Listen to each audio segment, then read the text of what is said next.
Assalamualaikum. My name is Osama Rida. I'm I'm a degree student, business. Just my question is about Salah. You've mentioned and give us knowledge about zakah and how it benefit our society. So what about Salah? Why we should gather in the mosque? What is the benefit of it for the community and the society? Thank you. Brother asked the question that in my lecture I gave the example of zakat. What about Salah? What is the benefit of Salah? Why should you go to the mosque and have a congregation and gathering? Brother, I've given a full lecture on Salah, the programming towards righteousness. It's for about 1.5. I don't intend doing that. You cannot cover all the points in one lecture. Salah is the second pillar of Islam. After Tawheed, believing in Allah, that there's no one except Allah subhanahu wa ta'ala worthy of worship, and Muhammad sallallahu alaihi wasallam, messenger.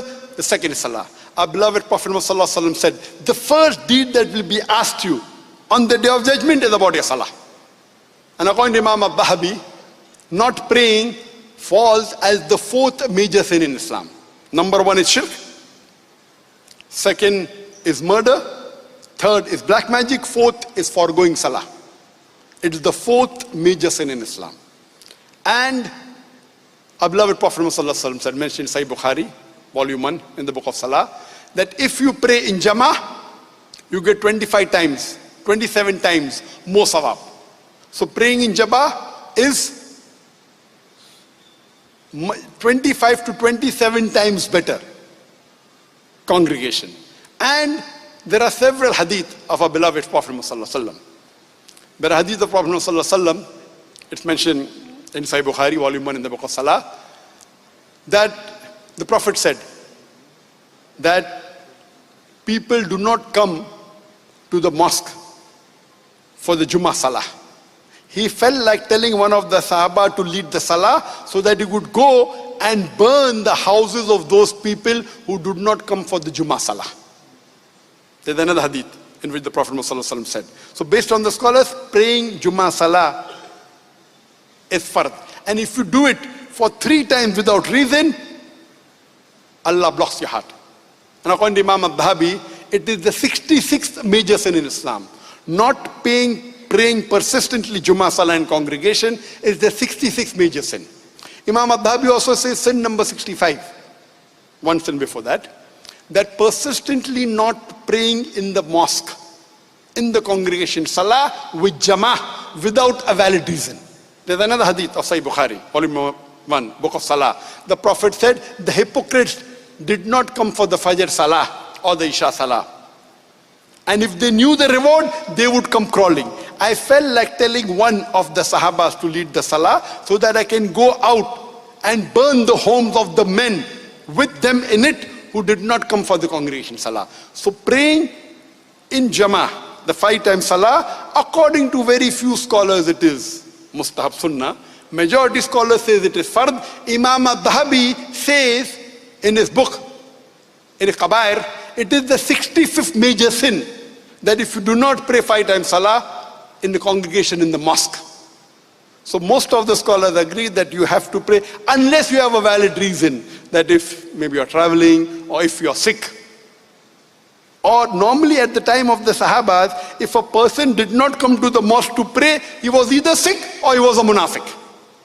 That's what the Sahabas did.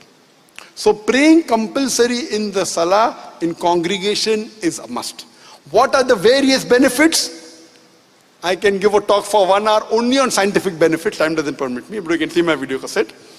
You come closer to the Muslim Ummah, you get guidance from the Imam, your khushu increases.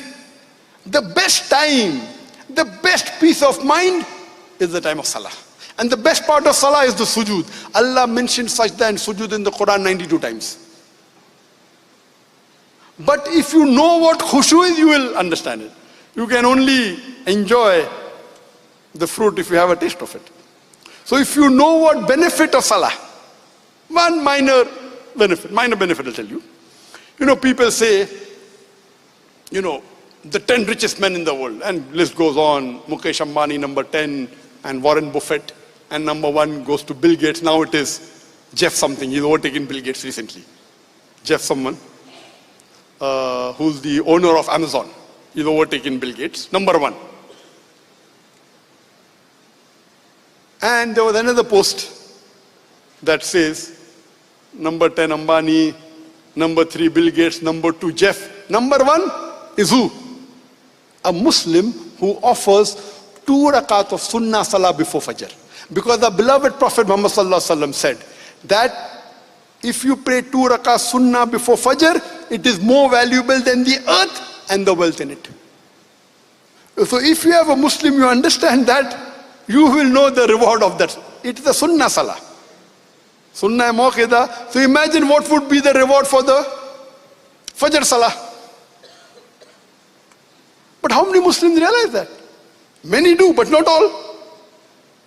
If you know that, once a businessman approached me, he's a billionaire, but the Zakir, I pray 4 times Salah, but I cannot get up for Fajr. So I told him, that what if you have a meeting tomorrow, early in the morning, at 5:30, where if the deal clicks, you'll get $1 billion. He said, I will not sleep the full night. So I told him, the Sunnah Salah of the Fajr is more valuable than the world and the wealth in it. Trillions and zillions of dollars. So if you have that Iman, and if you have that faith, then you will realize what important it is. That's what the Prophet said. If the Munafiq knew what was the benefit of coming for the Isha Salah and Fajr Salah to the mosque, they would crawl coming to it. So unfortunately, most of us Muslims don't know the benefit. But Alhamdulillah, I'm happy in Malaysia as compared to India. The percentage of Muslims praying in India is very small in the mosque. I would say less than 5%. But here, Alhamdulillah, I'm happy that the percentage of Muslims praying in the mosque is multiple times more than India and Pakistan. But as a Muslim, the benefit you get, the sukoon, the serenity, the peace, it is much more than the wealth. So if you know what peace is, you will value it. If you don't know, you won't value it. So if a Muslim reads the Quran and the Hadith and understands what benefit it is, then you will care less for the material things. And you will come closer to the deen and you'll find the benefit. For more details, refer to my talk, Salah, the Programming Towards Righteousness. Hope that answers the question.